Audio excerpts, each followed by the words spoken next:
Hi, for those of you who have not met me, my name is Michael Stewart. I want to today just give you a bit of encouragement. Not everyone understands everyone else's journey, right? We don't understand what people necessarily go through, the demons they face, the trouble they find themselves in. We don't know those things. In today's society, I think it's very clear. We can see so many people are being laid off their jobs, people are being fired or furloughed or however you want to look at it, people are losing their jobs, they're losing their income. So it makes for a pretty difficult time as many families are finding themselves in, many struggles here. And on top of everything, there's this virus that you have to be careful of where you go and who you see, and we really have to self quarantine ourselves to keep healthy and to keep safe and just to stop the spread or to limit the spread of the virus in as many places as it's reaching today. So, one thing that along my journey, along my road, I had to learn was perception. In the very beginning, from the time I can remember, things happening in my life until I was about 26, 27, maybe 28, somewhere in that range, I was a pessimist. And so I would see everything with this, I would say, dark or twisted outlook. Everything was negative, everything was bad, everything was just difficult.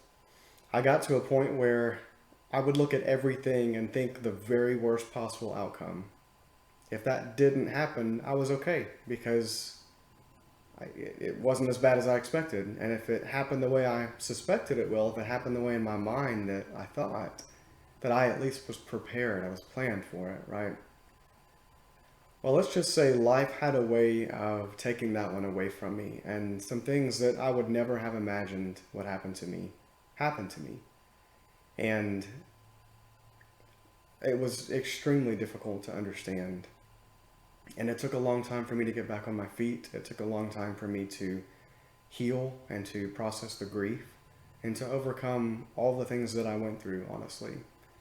But perception was one of those things that took the longest amount of time. I have a strong faith, I have a strong belief in God, and I believe that things happen for a reason, and I believe that there are times that God will carry us in life because we just don't, we can't do it, right? We can't handle whatever may be going on and we're being carried, or He's walking beside us and teaching us to crawl or teaching us to walk and run, whatever it may be, that He's there with us. And I realized in my life that the difficult times, they just continued to pile up for the better part of a year and a half. Things got extremely difficult where my focus when my kids were with me was on the situation at hand instead of my children. And I couldn't always focus at work as much as I wanted to. And just concentration in general, I mean, wanting to eat. I mean, those things became difficult. I mean, at one point in time, there was a depression because of how much I endured. There was anxiety constantly. I actually live with high level anxiety, but I've learned to deal with it and cope with it and have good mechanisms to get past things that may cause me to have anxiety, whether it be getting in front of things and having more preparation, having more planning. Still, I do some of those things, but when it comes down to it, I learned how to go with the flow.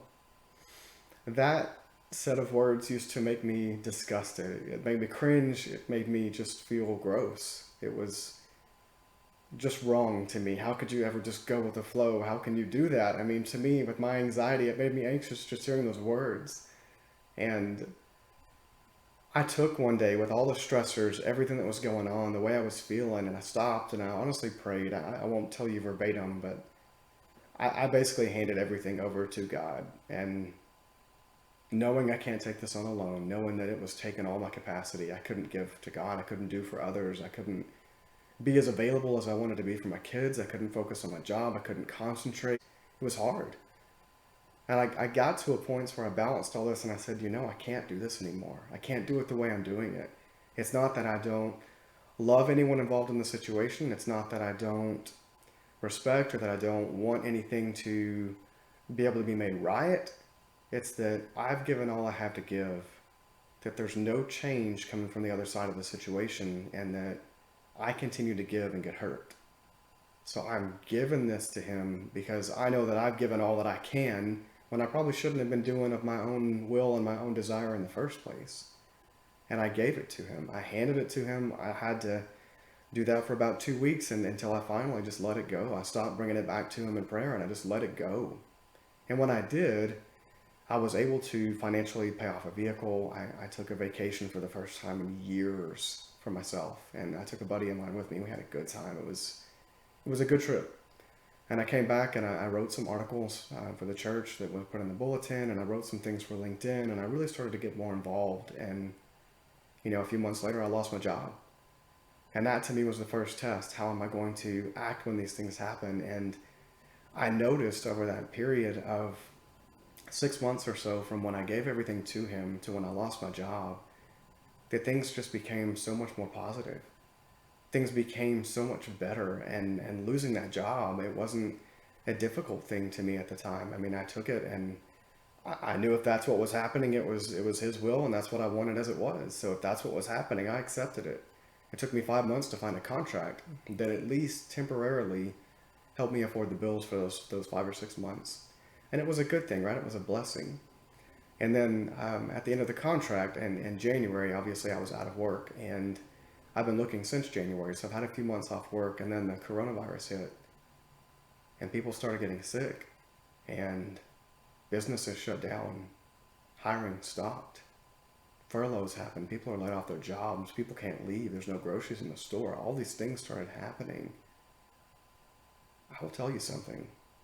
I lived my life for 27 to 28 years letting everything dark consume me. Letting everything bad, everything hurtful, harmful, everything difficult completely consume my life. Until I changed my perception. And I walked into this coronavirus and I said, what is there that I can learn now? What is there in this that I need to learn? Is there something that maybe I haven't figured out yet that God wants me to see, and God wants me to grow from this or to accept this?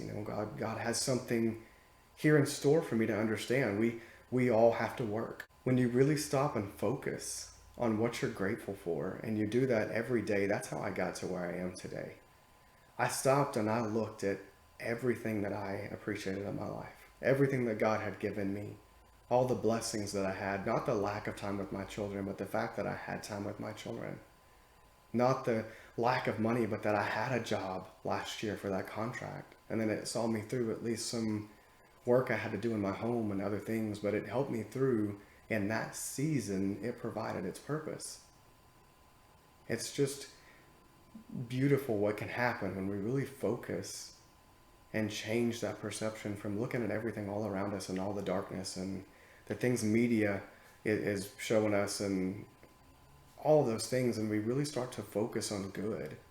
If you know John Krasinski, he played Jim in The Office. He started something called Some Good News is what it's called. This guy's genuine. I think he's honestly a genuine character. He's a goofy guy, he's real funny, but he really put out all of these good things people were sending him about the doctors and nurses who were doing so much good, a girl who had just finished chemo, about good things. What the whole news thing was about was really looking to see that there was good in the world. And that's what he wants to do, is to share the good with the world. I believe now is the time to start spreading positivity. Whether we're showing goofy videos of coronavirus songs and spoofs or makeovers, whatever you want to call it, right? It doesn't matter what we do. If we're being positive, we're sharing that positivity. We're sharing that encouragement with one another. And we're really doing more to help one another. We're all in this together right now. And we need to do more to help one another, to encourage, to offer a hand where we can. If we have the finances to help somebody. If there's someone in need, to do what we can in order to help them.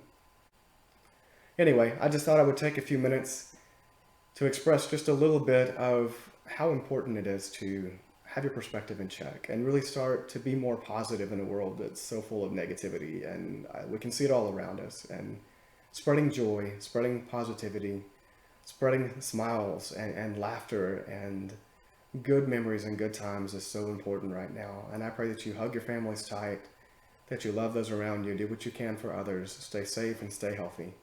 Thank you for your time.